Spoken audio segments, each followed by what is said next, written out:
Me cago.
Joder. ¿Pero qué es esto?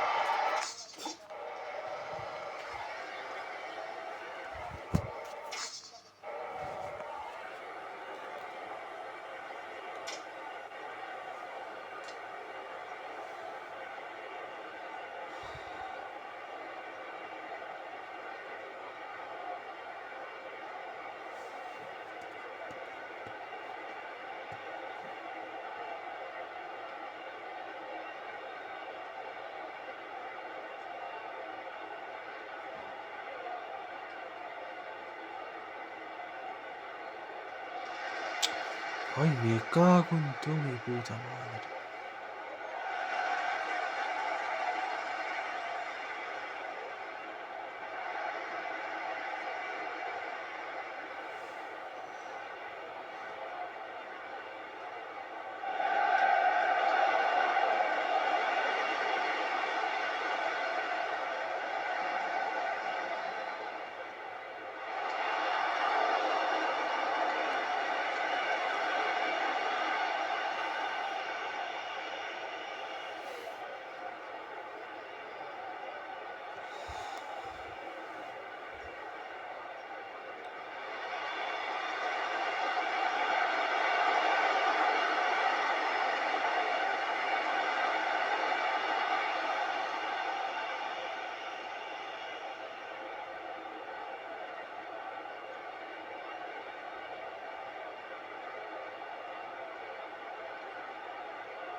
Joder, tío. Cago en la puta, tío. Rata, tío.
¡Mierda, tío! ¡Pero igual!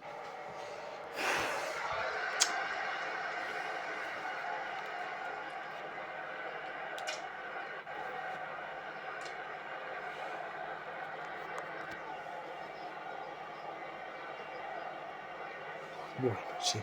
Lo de siempre. Cago en la leche.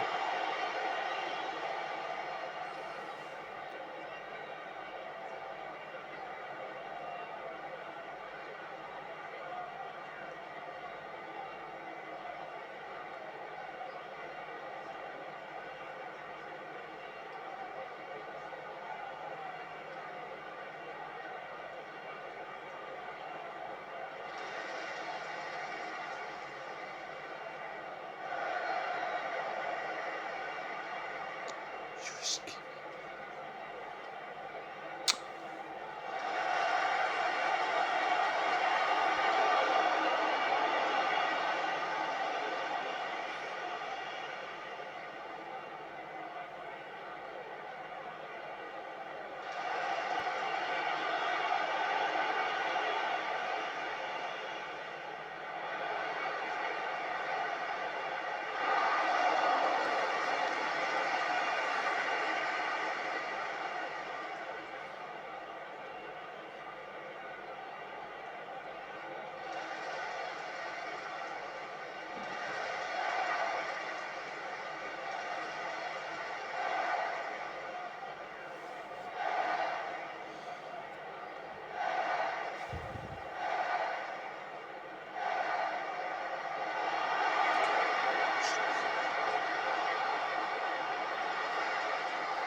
Joder. Es que...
¿Qué dices?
Está durmiendo tu padre, ¿no?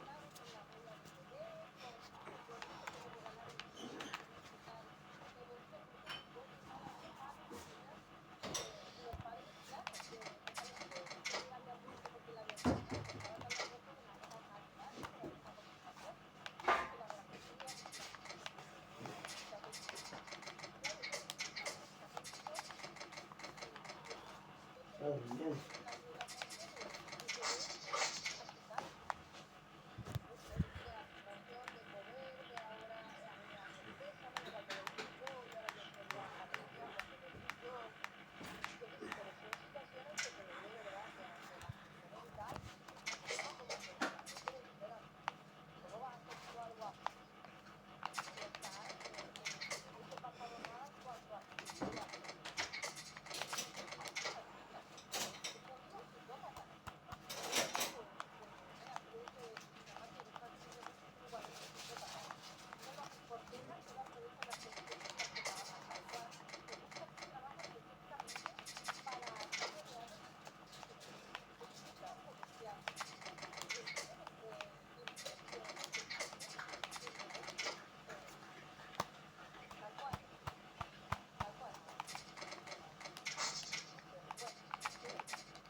O sea, es que los tenemos Ujú. tan variados, incluso teniendo las mismas motivaciones, por ejemplo, sexuales, que son los que más conocemos, ¿no? Jeffrey Dahmer, John Wayne Gacy, Ted Bundy y compañía. Cada uno dentro de su caso, de sus casos, es tan particular, pero al mismo tiempo son tan familiares, o sea, son iguales pero diferentes. Y cada uno tiene sus motivaciones claramente sexuales, pero al mismo tiempo dentro de los crímenes en sí tienen cada uno su modus operandi, que es con muchos parecidos, pero otros completamente dispares, como por ejemplo la absoluta locura que lió Jeffrey Dahmer. Bueno, Jeffrey Dahmer es increíble. O sea, yo fue uno de los casos que sí, bueno, el único que he cubierto en el canal de asesinos seriales, y me fue duro, ¿eh? O sea, está acostumbrado a tratar casos con una víctima o dos. Yo no lo tengo ese vídeo lo tengo en amarillo, el de Jeffrey Dahmer. Yo no, a mí me dieron luz verde. A mí me dieron luz verde, pero vamos. Hostia. Terrible. Y el cómo lo hacía, cómo engañaba a las víctimas, su mente, cómo funcionaba, de qué manera funcionaba, yo qué sé. Es horrible, es horrendo, es una desgracia, por supuesto, y ante todo, pero después levanta fascinación por eso, supongo, por saber el qué nos hace diferente, el qué nos hace que él no sea igual que yo. O sea, ¿por qué él tiene esa necesidad, esa forma de pensar y yo jamás haría algo así? Por ejemplo. Claro, o sea, ¿qué necesidad tiene una persona de coger? Porque él mataba única y exclusivamente para poder controlar ese cuerpo y hacer lo que él quisiera con ese cuerpo. O sea, él decía que la parte de asesinarlos no les gustaba, o sea, él no se excitaba asesinándolos, él se excitaba luego manejando los cuerpos ya inertes, haciéndole todo lo que hacía, ¿no? Cortándoles... Como si fuese un muñeco. Exactamente, tiene un muñeco a su voluntad, ¿no? ¿Cómo es posible que una persona, es que no me cabe en la cabeza, sinceramente, se recree de esa manera con un cuerpo sin vida una y otra y otra y otra? Creo que fueron 19 víctimas las de Dahmer, si no me equivoco, 18, 19 víctimas. Sí, más o menos. Es impresionante, impresionante. Sí. La verdad es que sí, y sin que nadie se enterase, entre comillas, de nada, nuevamente por lo mismo, porque al final eran personas, en su mayoría, en circunstancias vulnerables o difíciles. Escogió a un autoestopista, que el autoestopista, pues, la familia pensaría que estaba en un sitio, que estaba en otro, se preocuparían más o menos, porque al final iba de concierto, bueno, se puede pegar iba una de semana festival. por ahí. Sí. Después a los menores que cogió, a uno de ellos que se dedicaba también a la prostitución. Al final tenía un tipo de víctima, hombre y con cierta vulnerabilidad o con cierta tal, en grandes rasgos. Después habría víctimas que sí, pues tendrían una familia totalmente normal y corriente, que denunciarían su desaparición y tal, pero a grandes rasgos se lucraba de lo que se lucraba y además todo lo cometía en su casa, o sea que no... Sí, en casa de su abuela y en su casa, sí. Sí, lo curioso de Jeffrey Dahmer, que mucha gente dice, hay gente que le defiende, ojito, hay gente que dice, es que no era un psicópata. Yo, no solo es que tú fuera un psicópata, es que claramente tenía una de parafilias en su cabeza que hasta el especial agente del FBI, Robert K. Ressler, dijo que él no tenía un perfil psicopático, o sea, que él realmente sentía las muertes de las víctimas. Pero claro, también hubo una preparación no solo en sus crímenes, sino que se mudó a un barrio específico para estar rodeado de lo que tú dices, de víctimas potenciales en situaciones de vulnerabilidad debido a que era un barrio con extrema pobreza, era un gueto, básicamente era un gueto, la mayor parte de la población eran afroamericanos o personas racionalizadas, extranjeras que se habían mudado al país y que por sus pocos ingresos tenían que residir en este tipo de guetos, y él se buscó un apartamento en esta zona y no lo hizo porque tuviera pocos ingresos, no, era el único blanco de su edificio, el resto eran personas afroamericanas y racializadas, ¿no? Y él podría haber buscado en otra parte y haber conseguido incluso que su padre le ayudara con el alquiler en otra parte. Pero él se centró en este tipo de barrios sabiendo que la policía no iba a prestar atención a ese tipo de víctimas, porque lo sabía. Sí. Por el racismo y el clasismo que hay en Estados Unidos, especialmente en esa época. Y además casi todas sus víctimas fueron eso, del barrio donde él vivía, afroamericanas y tal, y de hecho eso, muy pocas víctimas fueron denunciadas como desaparecidas. Para colmo, como hacía lo que hacía con los cuerpos, tampoco se solían encontrar los cuerpos para decir, oye, pues esta persona es tal. Es que al final Dahmer es enfermizo hasta no poder más, o sea, tenía partes de las víctimas en la taquilla del trabajo, en el cuarto en no sé dónde, en su casa no sé dónde, las fotos. Le gustaba, para mí, creo que era una persona que le gustaba, aparte de hacer lo que hacía, ya fuera al completo o por partes, que hubiera cosas que le gustara hacer más o no con el cuerpo, pero al final le gustaba recrearse y por eso seguía cometiendo los crímenes y hacía fotos, y a lo mejor cuando las fotos ya no le servían, pues volvía por otra víctima, ¿no? Digámoslo como Claramente. el periodo de enfriamiento, pero sin que en realidad sea enfriamiento, porque antes de matar estás usando la foto o los restos de la víctima. Entonces tampoco es como un enfriamiento como tal. No, realmente sigues incluso consumiendo el cuerpo, porque se cree que también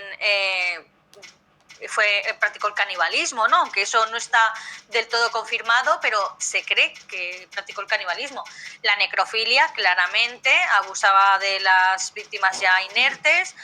Lo que tú dices, cortar trozos, incluso quitarle la carne a los huesos y utilizar los cráneos de sus víctimas más hermosas, que ya hay que decir, y ser cínico, asqueroso, para guardar esos cráneos y luego quererse hacer un altar con los cráneos de sus víctimas más guapas, o los que les parecían más atractivos. Tócate las narices. Por eso te he dicho antes que hay para muchos seres de esta calaña que para ellos lo que han hecho es su obra, ¿entiendes? Porque fíjate él, o sea, es ilógico, o sea, estás diciendo que es bello, que es guapo, que es esbelto. De hecho, hay algunas víctimas que él las describía como guau, pero las has matado, o sea, ¿por qué no conservarlo con vida? Entre comillas, conservarlo, ¿no? ¿Por qué no dejarlo con vida y sigues viendo su belleza? Si lo matas, lo que te queda es un cráneo como el de cualquier otra persona, un cráneo blanco y ya está, no hay belleza. Sí, no. Pero, claro, él en su mente pues recordaba cómo era su aspecto, tiene las Su fotos de trofeo. él también, ¿no? Su trofeo. Es tremendo, es como controlar.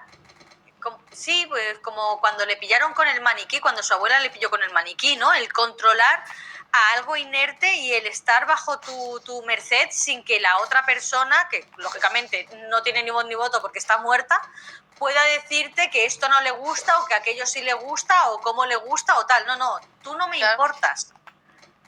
Tú no me importas. Sí.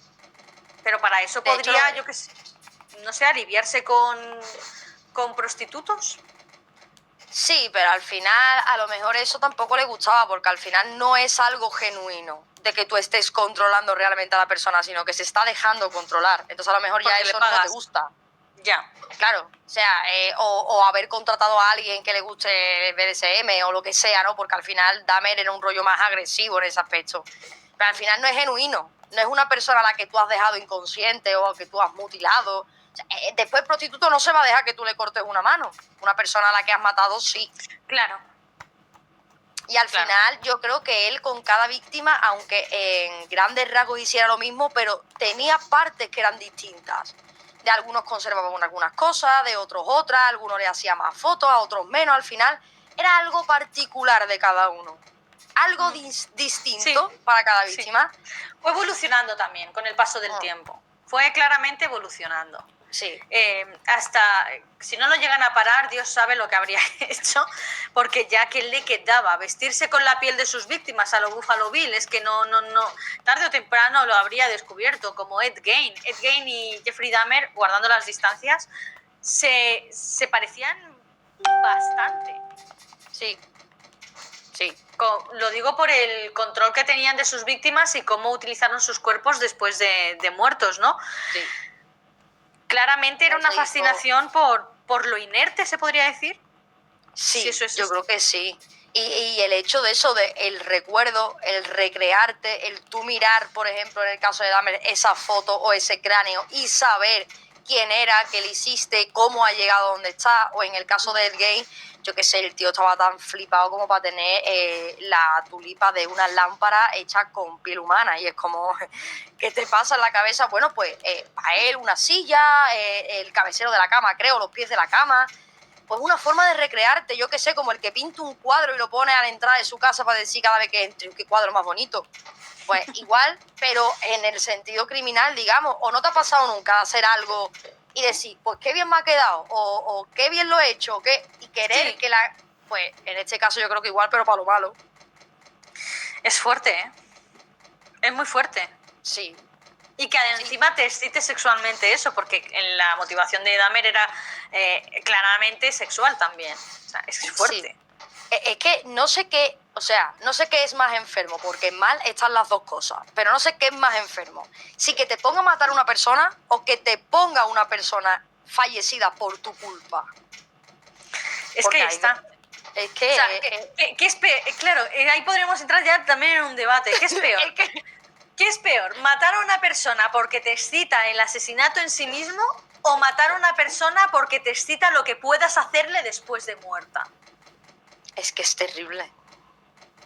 Porque Es ya que- estás, si lo haces después de muerta, ya la persona, por decirlo de alguna manera, evidentemente está muerta, no, pero es sumisa. O sea, una persona muerta es sumisa, no se va a quejar, Claro. no te va a decir nada, no se va a intentar defender. ¿Mm? O sea, ¿qué más da? Creo que una de las primeras víctimas de Dahmer, si no fue la primera, la segunda, le metió un porrazo en la cabeza increíble. O sea, lo que quería... A su segunda víctima, que la mató 10 años después de la primera, que también intentó controlar sus impulsos. Sí que es verdad que el chaval tenía una lucha interna tremenda. Esto es verdad. Y de hecho era alcohólico desde los 14 años, precisamente porque le venían a su cabeza estas imágenes de muerte y de impulsos de muerte y tal, ¿no? Estaba librando una batalla completamente interna, pero llegó un momento en el que se dejó llevar por su lado oscuro, ¿no? Y mató a su segunda víctima 10 años después de matar a la primera, y fue en un hotel. Los dos se fueron de fiesta, tal, ligaron, se fueron a un hotel, estaban bebiendo tranquilamente, los dos estaban ahí voluntariamente, y cuando se despertó por la mañana, que no recordaba absolutamente nada, vio que su víctima tenía lo que es toda la... ¿cómo se dice? Sí, la todo el parte del pecho, torso sí, lleno de moratones. lo tenía hundido a golpes, lo había matado, y él tenía todas las manos llenas de morados y llenos de golpes y tal, porque había matado a su víctima a golpes, estando borracho. De hecho dijo que no se acordaba de ese crimen. Es cierto. Y es cierto, y me lo creo realmente, porque tuvo que improvisar de una manera tremenda el cómo sacar el cuerpo de allí. Sí, yo creo que eso de cierta forma, aunque no lo hiciera queriendo, entre comillas, porque al final no se acuerda, estaba borracho y pudo ser ese impulso que salió fruto del alcohol, pero le dio a él como una forma también de cometer los crímenes posteriores, porque al final ya empezó a cometerlos en su casa, ya empezaba a llevar a sus víctimas a su casa. Si Premeditación. pasa algo, pasa en tu casa. Si te tienes que deshacer del cuerpo, está en tu casa. Al final no corres riesgo como en el hotel. Claro, lo del hotel no fue algo premeditado. Realmente, seguramente, él no tenía pensado asesinar a esa víctima, y menos aún en un hotel. Así Se le fue la cabeza. Con el alcohol o lo que fuera, se le fue la cabeza y asesinó a este chico sin intención, seguramente, de matarlo. O sea, que lo hizo sin control y sin intención, ¿no? Y de hecho él mismo luego lo dijo, que es que no me acuerdo de esta muerte. Yo te puedo decir todos y cada uno de los detalles del resto de víctimas, de las otras 18 víctimas, pero de este no. ¿Por qué va a mentir en ello? Yo no creo que mintiera, yo realmente creo que lo hizo sin estar consciente, en un estado de embriaguez absoluta, y no se dio cuenta, no controló la fuerza y lo mató a golpes. Sí, y además creo que de esa víctima, ¿no? De ese hombre, no se llegó a quedar nada, o no mutiló el cuerpo ni nada. Nada. No, sí que se lo llevó a casa, lo descuartizó, pero creo, no sé si guardó algo, pero se deshizo del cuerpo descuartizándolo. Sí, casi al completo, ¿no? Sí. Es que es muy complicado, porque al final, ¿cómo te puede excitar, por ejemplo, a los criminales que le excita el desmembrar a una persona? O sea, ¿cómo te puede producir eso placer? O las personas que practican la necrofilia, ¿no? Tío, el Ed Kemper, ¿Lo conoces? No. El asesino de colegialas. No, Agárrate que te va a marear. me encanta la de casos que conozco aquí, tú. Vas a aprender una nueva palabra. Irrumación. ¿Eso qué es? Eso es coger la cabeza de tu víctima para realizarte una felación. Pero en el caso de Ed Kemper, la cabeza de su víctima no tenía cuerpo. Claro, me hago la idea. Y además la última víctima, la cabeza de esa víctima era su propia madre. Joder. Sí. Ahí se han juntado unos cuantos de delitos tremendos, ¿no? Dice agresora, no se lo digas. Dios, ¿cuántos delitos se han juntado ahí? Aparte del asesinato, el desmembramiento, la necrofilia, el tema del parentesco, que no me acuerdo cómo es, de hijo a madre. Edipo, complejo de Edipo. Complejo de Bueno, Edipo. Sí, parricidio y también complejo de Edipo, claramente. Él odiaba a su madre. Es que realmente la madre era odiosa como ella Pero sola, si la odias, ¿cómo vas a utilizar tu cabeza para darte placer? No lo entiendo. O sea, mientras practicaba la felación le gritaba diciendo ¿te gusta esto? Bueno, te estás callando, que ya no hablas tanto.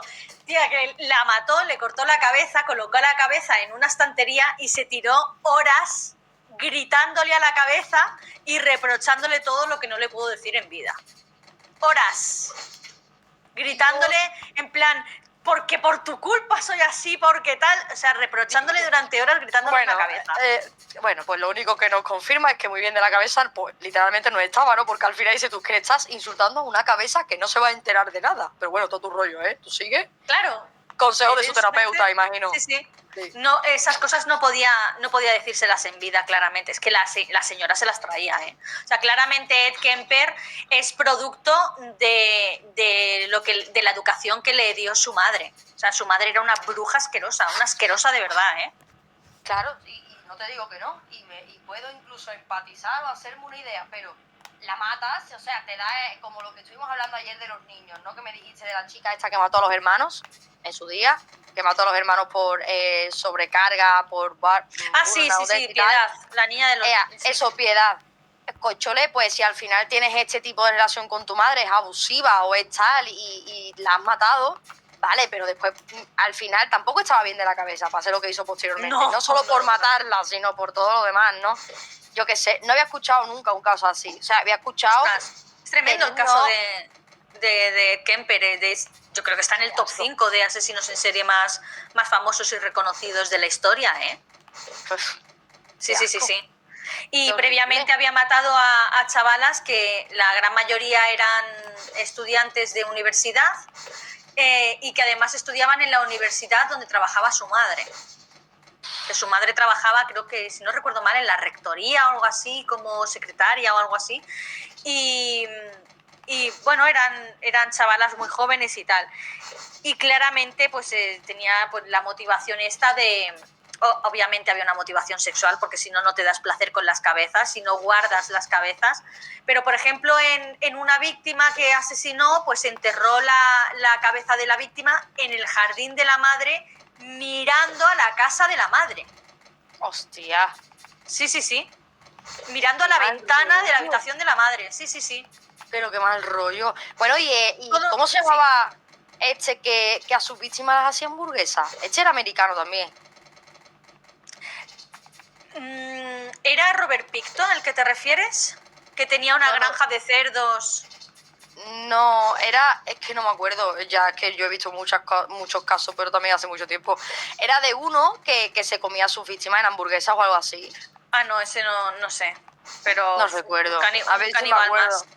Después, súper loco. Un John Wayne Gacy, pero John Wayne Gacy enterraba los cuerpos y el otro pues se los comía. Bueno, el Robert Picton, que tenía una granja de cerdos y tal, y que vendía carne de cerdo y asesinó a tantas mujeres que le daba los cuerpos a los cerdos, que se lo comen todo y tal, y muchos de los cuerpos también los hizo desaparecer, y como vendía carne... Sí. El gobierno tuvo que soltar un aviso diciendo a todas aquellas empresas que habían, además que vendía carne al por mayor, a supermercados, a restaurantes, ¿sabes? y tuvo que soltar un anuncio diciendo que lo más seguro es que si tú habías comprado carne de la granja Picton, es posible que muchas contenieran pues trazos de carne humana o que fuera carne humana. Sí, sí. Y Eso lo sabes dijeron que ya cuando se destapó todo. yo he desarrollado un modelo, es el ir a un sitio y estar contigo de verdad, porque antes de este caso no he visto tanto, me saltó el de una chica, no recuerdo dónde yo para por eso soy la chica desapareció cerca de donde lavaba su madre, la típica calle con un montón de negocios. Y la chica desapareció y desapareció justo cuando pasaba por un kebab. Y ya el resto pues te puede hacer la idea. Aquí en España. Ay, Dios mío. Aquí en no. España. No me acuerdo dónde era, pero a la chica la mataron ayer lo del kebab y como no supieron qué hacer con el cuerpo, pues ya te puedes imaginar el resto. Estuvieron Dios subiendo mío. bastantes kebabs. ¿Qué Bastantes dices? kebabs. Sí, te voy a buscar. Es que ya te digo que son casos que he visto hace un montón de tiempo que se me van viniendo a la cabeza conforme vamos tratando parecido y se me viene a la cabeza, pero Mira, ahora vamos a quitar un poquito. Dice, no, ¿te refieres a Joe Meceni, el de las hamburguesas? es que puede ser. Yo no te digo que no, pero es que puede ser. Porque es que no me acuerdo del nombre de la persona que los laboratorios los controlos. Si me acuerdo, no me jodan los que va esa agresora, te lo juro de verdad. O sea, yo he desarrollado un miedo nuevo de que un día vaya a comer a algún sitio y que luego resulta que me he comido un cuerpo. O sea, no me gustaría para nada vivir esa experiencia. Bueno, yo tengo grabada en la cabeza una vez que vi pues, las noticias, estaba comiendo tal y vi las noticias y salió, pero hace años de esto, ¿eh? En un paquete pequeño de tomate frito, Sí. pues una madre que apretaba el bote y decía, pues esto está vacío, pero noto algo dentro, ¿qué hay dentro? Y abrió con las tijeras y se encontró una oreja humana dentro del bote de tomate frito. ¿Era el tomate frito de esto de cartón? Sí, señora. Y salió por las noticias diciendo, es que el día anterior comimos macarrones y comimos de ese bote, tía. Mira, aquí he encontrado el caso de los kebabs. Es que, qué asco, es que me vienen muchas cosas. Yo tengo ahora que cenar y se me quitan hasta las ganas. En 2007 de hecho, y la chica se llamaba, ¿dónde está? Si lo acabo de leer. Aquí está, Charlotte Downes. ¿De dónde es esto? ¿De Estados Unidos? Sí, Blackpool. Paseo marítimo de Blackpool, calle y eso fue en noviembre de 2003. Y aquí lo pone que fue dos hombres fueron enjuiciados, uno de ellos por asesinato y el otro por conducir el cadáver de una Inglaterra. pues el otro fue uno la mató y el otro fue culpado por conducir ¿Qué? el cadáver en una máquina picadora de carne, ¿Qué te servirlo en pasa, kebab, tío? rellenar su hueso usando como nada para la parte. Jesús. ¿Y usando de qué? ¿Morada? Sí, temporada. Para balcosas, no sé qué son moradas. Dios mío. Me encontraron muy bien. De hecho, creo que resolvieron el caso porque en la avenida esta había muchas cámaras. Una de ellas estaba cerca de lo del kebab, vieron a ella pasar otra vez por allí. La madre trabajaba cerca y dijo que la hija había salido a comprar algo o algo así. Y pues, no sé, no recuerdo por qué le dio por entrar en ¿Qué haces? ¿Qué haces? echando cosas y viendo a ver que salía por las luces. Vieron que era la parte donde ellos cortaban la carnita, la nuca encimera, eso era como allí de colores. Y dijeron, Dios, que me cago. chungo. Y creo que sacaron ADN todo de la mesa o de algo de los rollos de que o así. Es terrible, o sea, que realmente es terrible. Terrible, entrado ganas de que vaya a tarde. ¿En serio? ¿En serio te van a entrar ganas de que Es que tanto mencionar kebab me han entrado ganas, pero es porque hubiera un cuerpo. Hace mucho que no me como uno, por cierto, ¿eh? Uf, no sé si hubo otro que a sus víctimas hacía en una barbacoa, invitaba a los vecinos. Yo qué sé, tío, es que la gente está muy mal. Sí, si nos metemos ya en asesinos caníbales, el vampiro de Düsseldorf, por ejemplo, No sé cuál es. pues Este es un caso bastante antiguo, creo recordar que es de los años 40, 30 o 40 y es de Alemania y el tío le estaba obsesionado con la sangre y con morder a sus víctimas hasta el punto de sangrar. Bueno, Chikatilo, sin ir más lejos, el terror rojo en Rusia, bueno, en Rusia no, en Ucrania realmente, el héroe ucraniano, cuando era la URSS, también mordía a sus víctimas y bueno, en fin, de todo. Y se comía varias partes de sus víctimas, o sea, Mira. horrible. Y sin cocinar ni nada, por lo menos los del kebab la cocinaron, ¿no? Pero Sí, bueno. claro, porque si no yo creo que iba a llamar mucho la atención, ¿no? Una carne hecha, la otra cruda y así raro, porque hicieron pues todo junto, que así no se nota el sabor. Pero fue terrible, yo me enteré hace mucho tiempo, creo que antes de tener canal de YouTube incluso, o sea, te hablo de hace más de 4 años o 4, y me saltó un día la chica que fue vendida en kebab, digo, ¿cómo? Y me metí y acabé traumatizada, o sea, a partir de ahí desarrollé un miedo nuevo, y es ir a un Pues me lo apunto, restaurante a comerme un bocadillo de pollo y que resulta que el pollo pues vaya con medio cuerpo de una persona, ¿sabes? Me da mucho... Me he Bueno, muerto sí, un mira, momento con la comida. aquí menciona, y el japonés ese que se comió a la chica que le gustaba en la universidad también, lo comentamos hace ya poquito, el Isawa se llamaba, o Sagawa, nunca me acuerdo No me del acuerdo. apellido de este hombre. Sí, un japonés que estando estudiando en París asesinó a una compañera, una amiga, además era amiga Y se suya. la comió. Sí, Sí, recuerdo. sí. Y estaba asesinada con ella y la asesinó y se la comió. Issei Sagawa, que nunca me acuerdo de... Madre mía, Aroa, eres una enciclopedia de asesinos. Me estás dando miedo ya, o sea... ¡Para ya! Me da miedo. Pero dice, no, es que Isagawa tenía un local al lado de mi casa y lo conocía. Pero sí se sabe Madre todo. mía. Ya la que Yo ese no lo salta la conocía. colega. Yo ese no lo conocía, Dios pero es terrible. O sea, el que no le deba la fascinación por una cosa o por otra, joder, Dios quiera que no tengamos que vernos nunca en una situación así, ni familiar, ni nuestra, ni que ningún familiar nos salga un psicópata de estos por el estilo, que un día en la noche de Navidad, la cena de Navidad, pues te ponga allí lo que... te sirva de qué va. Dice, mira, y te encuentras una oreja en el plato y tú, pues, ¿se ha quedado muy buena noche para cenar en familia? Desde luego Sí, que... sí. Los caníbales son una cosa que tremendo, ¿no? Pero claro, el caso de esta chica, por ejemplo, lo hicieron esto para poder deshacerse del cuerpo. Ellos no se comieron los trozos, pero es que No. Jeffrey Dahmer se especula que sí que se comió los trozos. Andrei Chikatilo se comió trozos de sus víctimas. El vampiro de Düsseldorf también se comió trozos de sus víctimas. O sea, estamos hablando ya de canibalismo puro y duro, ¿no? Sí.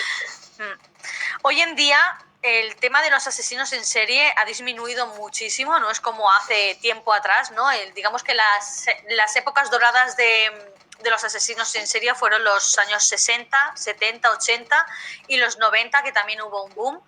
Y claramente, pues hoy en día, gracias a Dios, debido a las técnicas tan avanzadas que hay de investigación y demás, pues estas personas que en principio sí que podrían tirar por convertirse en asesinos en serie, se quedan con tan solo una víctima porque los atrapan antes y los enjuician antes, ¿no? Con el primer asesinato. Pero antiguamente, especialmente en Estados Unidos, porque es donde más se ha estudiado estos casos, sí que hubo un boom tremendo en estas fechas que he dicho, en estos años que he dicho. Y los sociólogos, especialmente los expertos, estudian el porqué hubo tantos casos en Estados Unidos en estas fechas. Uno de ellos es la creación de autopistas interestatales entre diferentes estados, que podían moverse libremente, raptar a una persona en X estado y trasladarla a otro y que no se le relacionara con esa persona que estaba de paso en esa desaparición y posterior muerte. Otra es la poca comunicación que había entre comisarías, que esto también ha pasado aquí en España muchísimo. Sí, mucho. Hoy en día, claro, como está todo informatizado, es muy difícil. Pero antes, por ejemplo, el caso de Ted Bundy, se cambió de estado en estado y llegaba y daba su nombre falso cuando lo atrapaban en un estado y no podían constatar que era la misma persona con una comisaría de 2 estados más para allá porque no había manera de hacerlo. Claro. Entonces no lo podían relacionar con asesinatos previos. Sí. Al final, a ver, es como pasa siempre, ¿no? Pasan unas cosas y de esas cosas se aprende para que no vuelvan a ocurrir o por lo menos que no pase con la misma frecuencia. Entonces sí que es verdad que ha bajado un montón, pero también es como todo, por contraposición también les ha hecho a los agentes y a los investigadores, a los psiquiatras y a todos los profesionales que trabajan con crímenes profesionalizarse, perfeccionarse y llegar más allá de lo que llegarían. Por ejemplo, haciendo así una comparación y tal, gracias, entre comillas, a todo lo que pasó en Estados Unidos y tal con los asesinos en serie, se pudo sacar el perfil de Joaquín Fernández y se pudo saber quién era o capturarlo por el círculo este de Canter o de Carter que se hacía en Estados Unidos. Y de ahí esa teoría del círculo la siguen practicando en España y se aprendió, se supo, se conoció gracias a todos estos asesinos en serie. Entonces, sí, y bueno, ¿cómo se llama? Vicente Garrido estuvo también colaborando en el caso de Ferrandiz y sus estudios de perfilación criminal y demás se basan claramente en los estudios de la unidad del comportamiento del FBI creada en los años 70 en Estados Unidos. O sea, flipante. Claro, esos estudios y demás que aprendieron en esta unidad del comportamiento con Robert K. Ressler y John Douglas a la cabeza, pues ha extendido a todos los países y se ha aplicado en el resto de países. Y hoy en día es una realidad lo que viene siendo la psicología criminal, el hecho de elaborar un perfil criminal del asesino o del sospechoso, ¿no? Es una realidad en todos y cada uno de los casos que hay, en el que el sospechoso no está presente, es decir, que es desconocido, vaya. en el caso de Fernando, por ejemplo, encontraron alguna que otra víctima, como a todas, ¿no? En el momento en el que entró Vicente Garrido en la investigación. Pero es cierto que no sabían quién era una persona que encima Fernández no había cometido ningún otro delito, no tenía antecedentes, no estaba fichado. Sí, no sí podía... que estaba fichado. Ah, bueno, pero no tenían el ADN en cuanto a las No, personas ADN, para saber. ADN no, pero sí que estaba fichado estuvo en la cárcel cumpliendo condena por Esto, por el agresión sexual. anterior, sí, sí, pero por ahora no poder, digamos, de cierta forma, relacionarlo con estos crímenes nuevos, fue gracias al perfil de Vicente Garrido y a todo el tema este de la psique, de la psicología criminal, que sacaron un perfil y dijeron, bueno, actúa, los crímenes son aquí, aquí, aquí, el círculo de cárceles, aquí está en el centro, es donde vive, o al menos en su zona de confort, Tal cual, empezaron a hacer la técnica del descarte, de cuántos agresores sexuales tenemos en esta zona. Y hicieron ahí un tal, a ver, pues tenemos, y esto no es coña, más de 2.000. Tal cual. Vamos a hacer descarte. Estos están cumpliendo condena. Estos están fuera del país. Estos han fallecido. Vamos a investigar a estos que tenemos. Y entre esos estaba Joaquín Fernández. Y empezaron a tirar por ahí. De hecho, se sigue haciendo, o sea, lo de la teoría del círculo, que Ali ha preguntado, no sabe cuál es. La teoría del círculo al final es mirar dónde han aparecido los cuerpos o dónde es el sitio de actividad de los crímenes que se tengan como del mismo autor, que estén relacionados, y a partir de ahí pues se saca pues un radio aproximado de dónde puede vivir o dónde puede actuar. En el caso de Ignacio Palma creo que era igual, o sea, él tenía un círculo muy limitado de sitio donde actuaba en función de donde vivía, que era en Manuel. Y en el caso del de Wafa Seba, igual, o sea, había cometido 3 crímenes o un intento de crimen y 2 crímenes, y al final era el centro donde él vivía, que creo que vivía también en Manuel o en otro sitio de Valencia, no recuerdo, pero estaba en el centro. Al final es una teoría que, gracias a haber estudiado los asesinos en serie, se ha podido seguir llevando a cabo y es algo que es cierto y que funciona. Y al final, claro.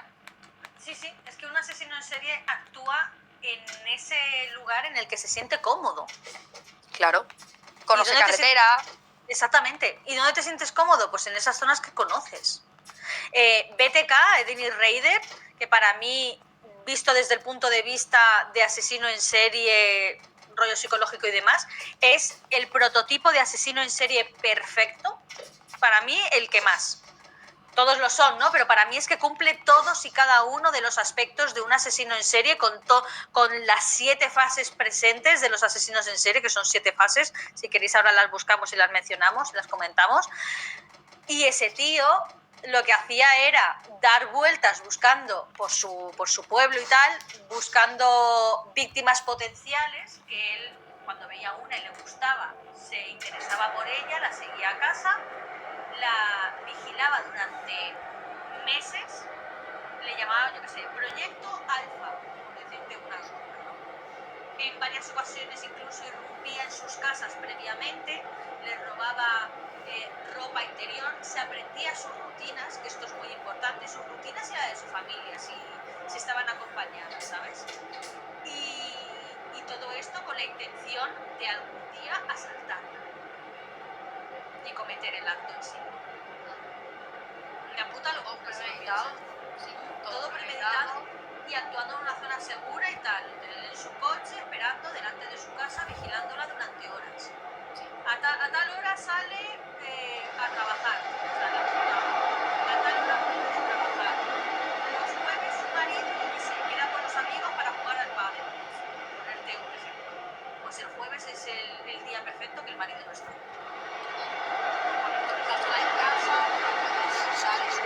Casa y tal, sí, fatal. O sea, Todo eso lo apuntaba y encontraron los cuadernos con los apuntes y todo.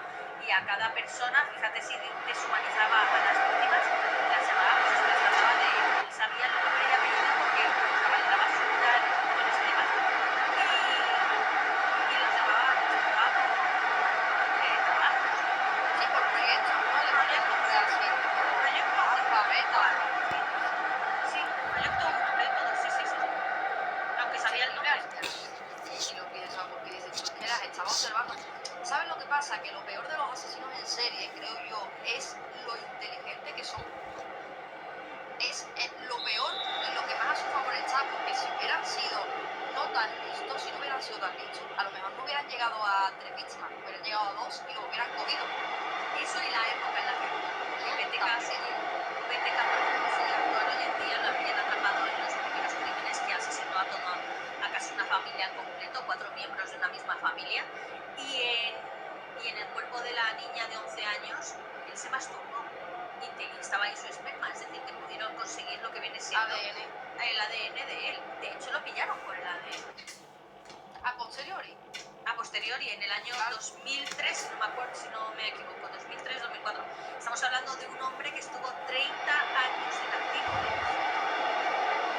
No son pocos, y tampoco tiene tantas víctimas comparado con, por ejemplo, yo qué sé, Ted Bundy, que tuvo más de 30 víctimas, o con un Gary Ridgway, que tuvo más de 60, ¿no? Pero tuvo 10 víctimas, las 4 primeras las mató en el mismo momento, porque eran 4 miembros de una misma familia, y tuvo periodos de enfriamiento realmente largos, porque tenía un autocontrol tremendo y se tiraba a lo mejor 7 años, 10 años entre víctima y víctima. Sí, y dice que nunca dejó de hacer algo, y era lo que él denominaba la fase trolling, que eso luego los expertos también incluyeron el nombre, que era lo de vigilar a víctimas potenciales. Eso nunca dejó de hacer, pero de matar siempre. Sí, así.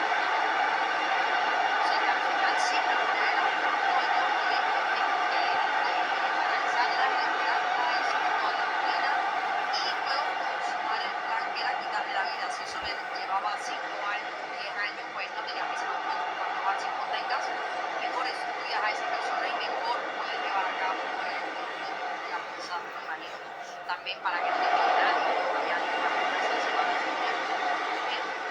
Es cierto que por eso, por estas cosas, ¿no? Por como antes no estaba la ciencia tan avanzada, no había tantos medios o métodos para ayudar, se guardan las pruebas de hace X tiempo o de casos de X tiempo y para si luego sale alguna técnica novedosa que pueda ayudar, pues oye, pues ahí está. Y al final, pues bueno, si se puede resolver el crimen.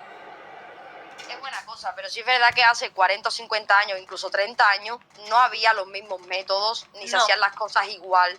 Por eso ahora. Claro, el tema de es que son muy inteligentes. Mira lo que dice aquí Ali.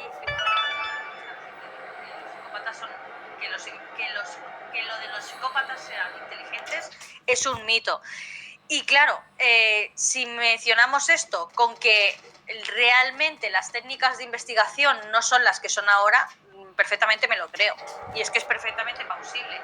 Eran realmente tan inteligentes porque cometieron errores catastrales, Sí. como el masturbarse encima de las víctimas, como estuvieron sujetos a una época. O sea, un Ted Bundy hoy en día no habría durado, vamos, ni 2 minutos, la lagartija esa, pero de hecho lo atraparon 2 veces, en 2 ocasiones. Muy inteligente para salirse de la cárcel, que fue espabilado, digamos, inteligente, y llamaría más espabilado.